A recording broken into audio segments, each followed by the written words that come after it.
प्यारे बच्चों, welcome to my channel Verma study 2020 book लाना। मैं यूपी बोर्ड की क्लास 12 के छात्र छात्राओं के लिए ज्योग्राफी सब्जेक्ट को हिंदी माध्यम से मैं फुल कोर्स कराऊंगा। यदि आप फुल कोर्स करना चाहते हैं तो मेरे चैनल को सब्सक्राइब कीजिए और बेल आइकन को प्रेस करना ना भूलें, ताकि जो भी वीडियो मैं अपलोड करूं उसका नोटिफिकेशन आपको सबसे पहले मिल सके।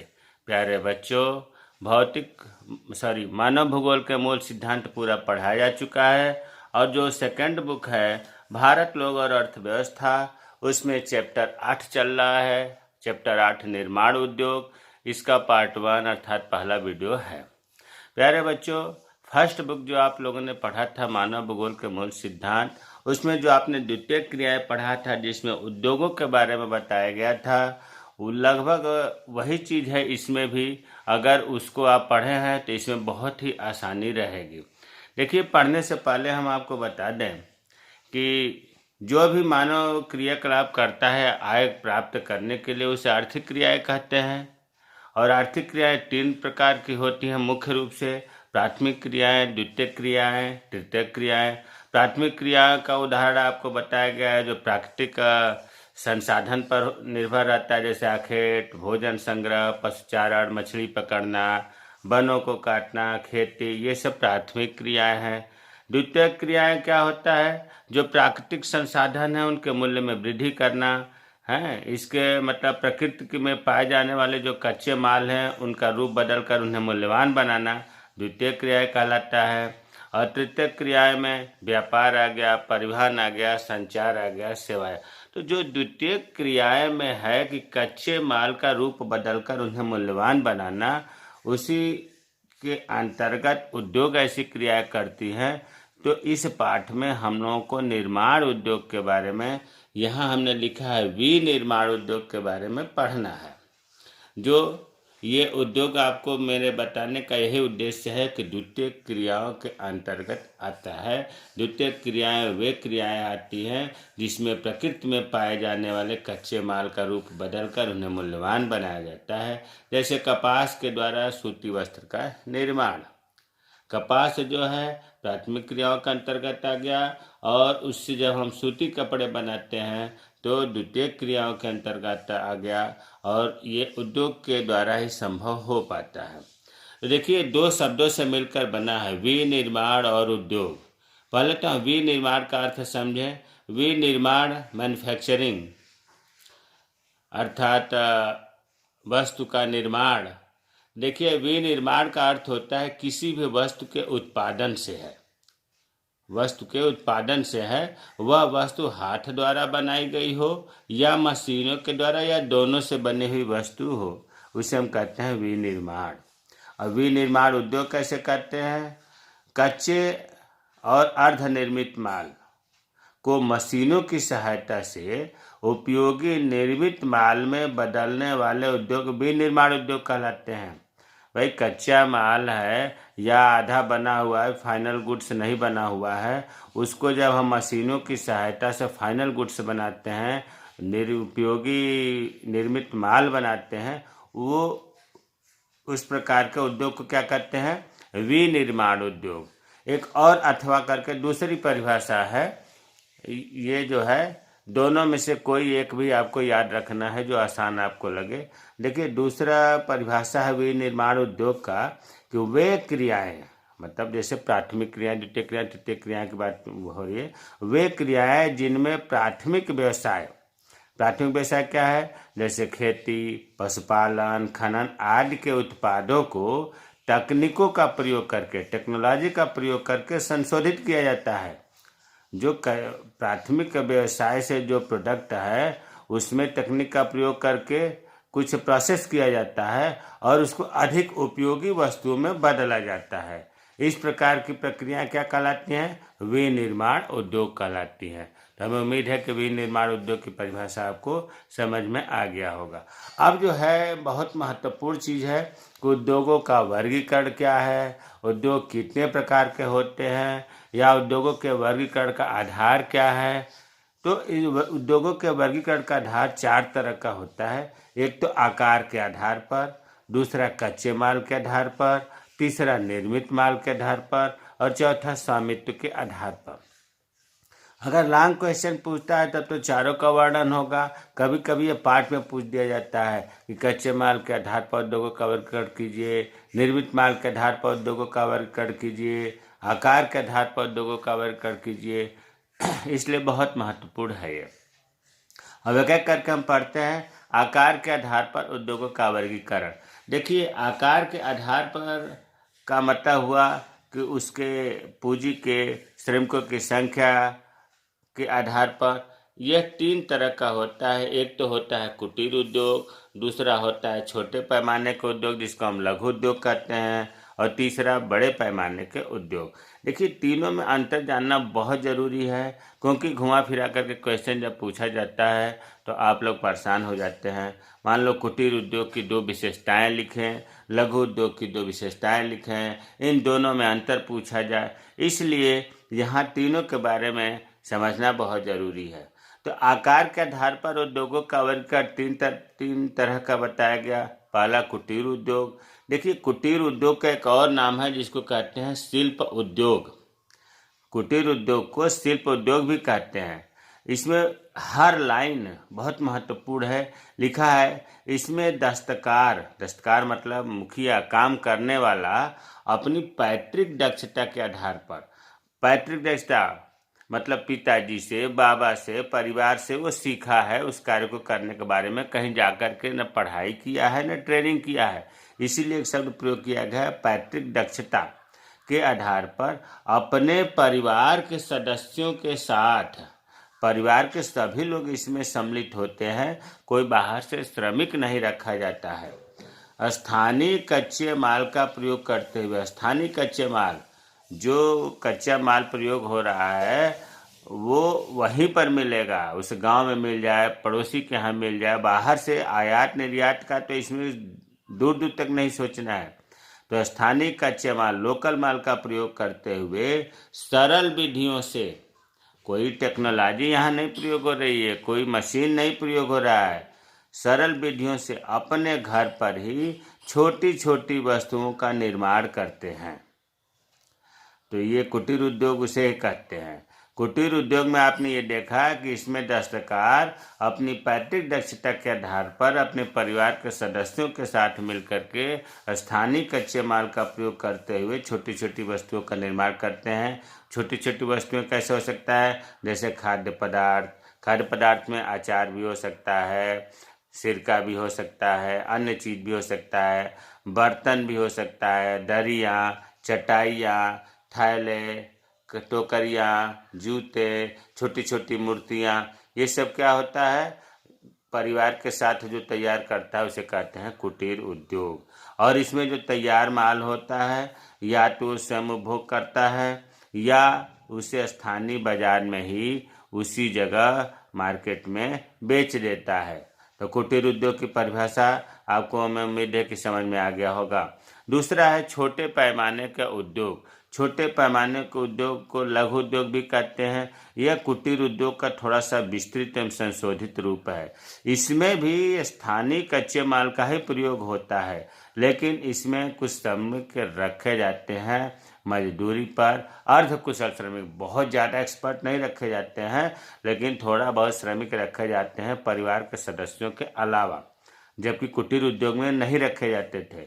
इसमें शक्ति चालित यंत्रों का भी प्रयोग किया जाता है, बिजली से चलने वाले यंत्रों का भी इसमें प्रयोग होता है छोटे पैमाने का उद्योग में। तीसरा है बड़े पैमाने के उद्योग। बड़े पैमाने के उद्योग देखना है। बड़े बड़े उद्योग जैसे सूती वस्त्र उद्योग, लोहा इस्पात उद्योग, सीमेंट उद्योग, कागज उद्योग, ये बड़े पैमाने की विशेषता क्या है?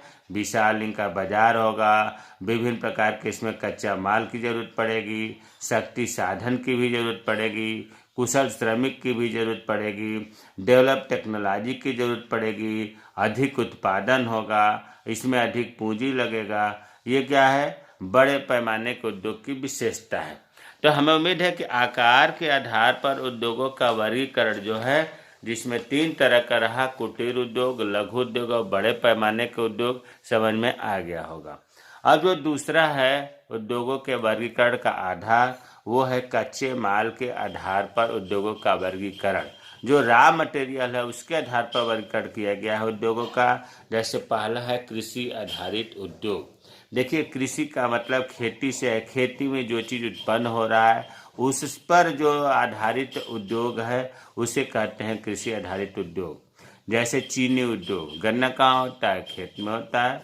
सूती वस्त्र उद्योग, कपास खेती से तैयार होता है। वनस्पति तेल उद्योग, कॉफी उद्योग, चाय उद्योग, रबड़ उद्योग, ये कृषि आधारित उद्योग है।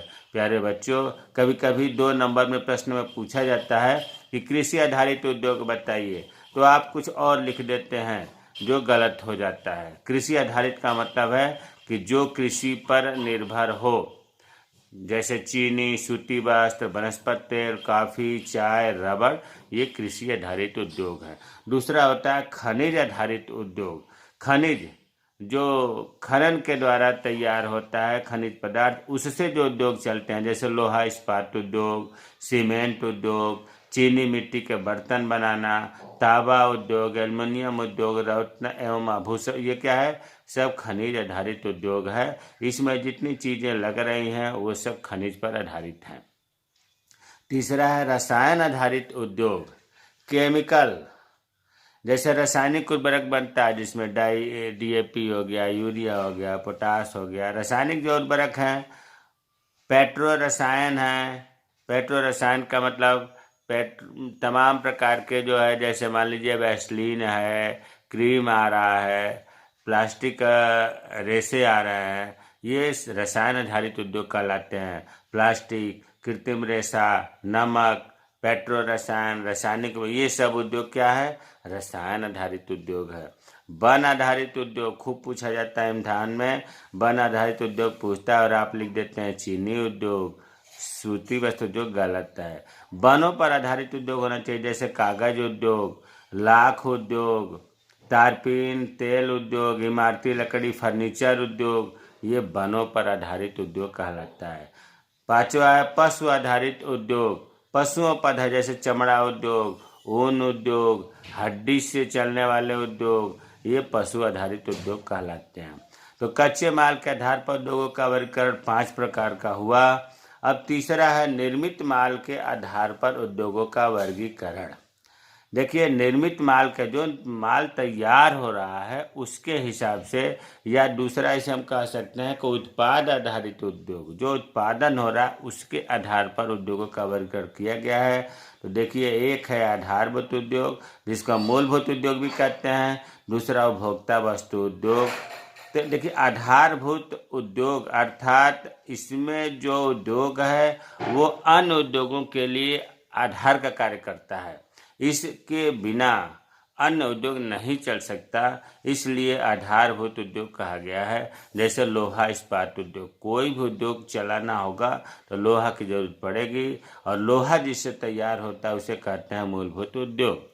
उपभोक्ता वस्तु, जो कंज्यूमर के लिए, ग्राहक के लिए जो प्रोडक्ट तैयार होता है उसे कहते हैं उपभोक्ता वस्तु उद्योग। जो जैसे ब्रेड, बिस्कुट, चाय, साबुन, ये सब जो उद्योग हैं जिनमें ये निर्माण होता है उन्हें कहते हैं उपभोक्ता वस्तु उद्योग। अब चौथा है स्वामित्व के आधार पर उद्योगों का वर्गीकरण। स्वामित्व मालिकाना के आधार पर 3 तरह का है। सार्वजनिक क्षेत्र के उद्योग। सार्वजनिक का मतलब होता है कि ये उद्योग सरकार के अधीन होते हैं, इनका लाभ हानि सरकार झेलती है, और इसमें जो है कर्मचारी जो कार्य करते हैं वो सरकार उनको वेतन देती है। तो ऐसे उद्योग को कहते हैं सार्वजनिक क्षेत्र के उद्योग। दूसरा है निजी क्षेत्र के उद्योग। यह उद्योग किसी व्यक्ति विशेष के अधीन होते हैं, लाभ हानि सरकार नहीं वहन करती बल्कि व्यक्ति विशेष करता है। तीसरा है संयुक्त क्षेत्र के उद्योग। ऐसे उद्योग जिसमें सार्वजनिक क्षेत्र और निजी क्षेत्र दोनों समाहित हो, मतलब इन उद्योगों का संचालन जो है संयुक्त कंपनी के द्वारा या किसी निजी एवं सार्वजनिक क्षेत्र की कंपनी के संयुक्त प्रयासों से होता है, तो हम कहते हैं सार्वजनिक क्षेत्र के उद्योग या मिश्रित क्षेत्र के उद्योग।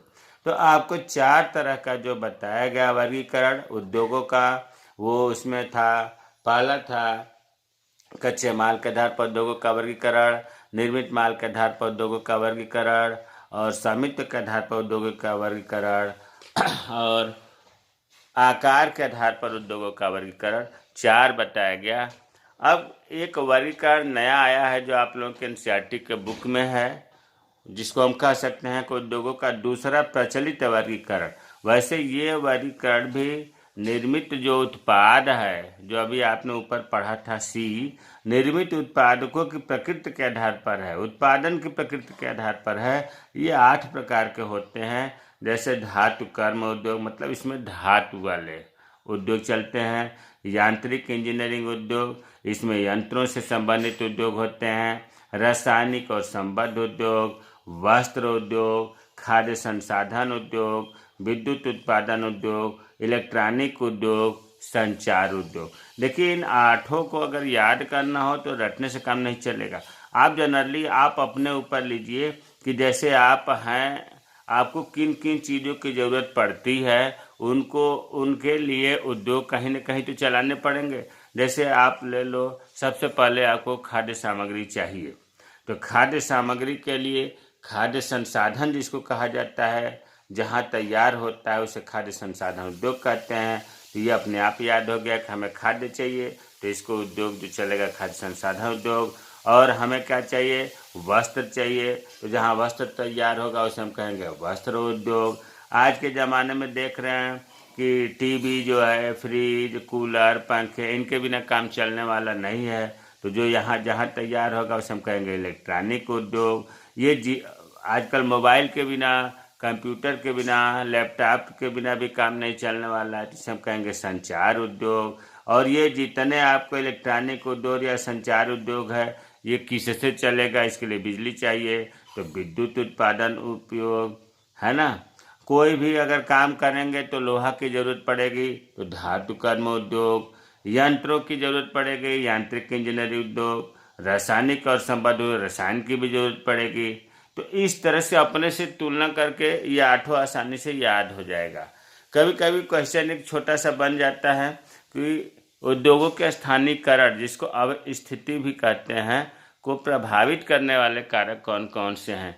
तो देखिए इसका मतलब ये हुआ कि उद्योग कहाँ पर ज़्यादा होता है, अगर नहीं होगा वो चीज़ तो उद्योग नहीं होगा, उसी को कहेंगे स्थानीयकरण या अवस्थिति। सबसे पहले तो उद्योग वहाँ पर होगा जहाँ कच्चे माल की प्राप्ति होती है। कच्चा माल अगर नहीं रहेगा तो फिर उद्योग कहाँ से बनेगा, उद्योग चलता तो है कच्चे माल से ही। अब इसमें 2 तरह का होता है, एक होता है भार ह्रास वाले कच्चा माल। भार ह्रास का मतलब कि जो कच्चा माल है उसके भार में कमी होती है। जैसे मान लीजिए कि लौह अयस्क है, लौह अयस्क, ये जितना लौह अयस्क है उतना लोहा तैयार नहीं होगा, इससे कम होगा।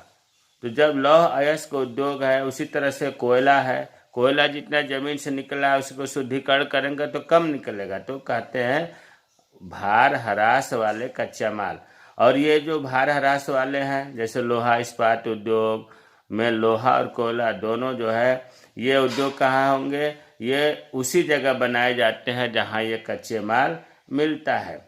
यही तो कारण है कि अधिकांश लोहा इस्पात उद्योग या तो कोयला क्षेत्र में बोकारो दुर्गापुर में मिलेगा, या लौह अयस्क के स्रोत जो भद्रावती, भिलाई, राउरकेला वहाँ मिलेगा। दूसरा है शक्ति के साधन। शक्ति का मतलब यहाँ बिजली से है, जल से बिजली उत्पन्न हो रहा हो, ताप से हो रहा हो। शक्ति के साधन अगर नहीं है तो उद्योग नहीं चल पाएगा।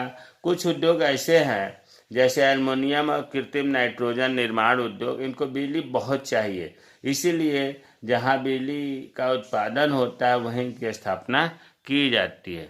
तीसरा है बाजार। जब उत्पादन तैयार होगा तो बाजार इसके लिए बहुत ज़रूरी है।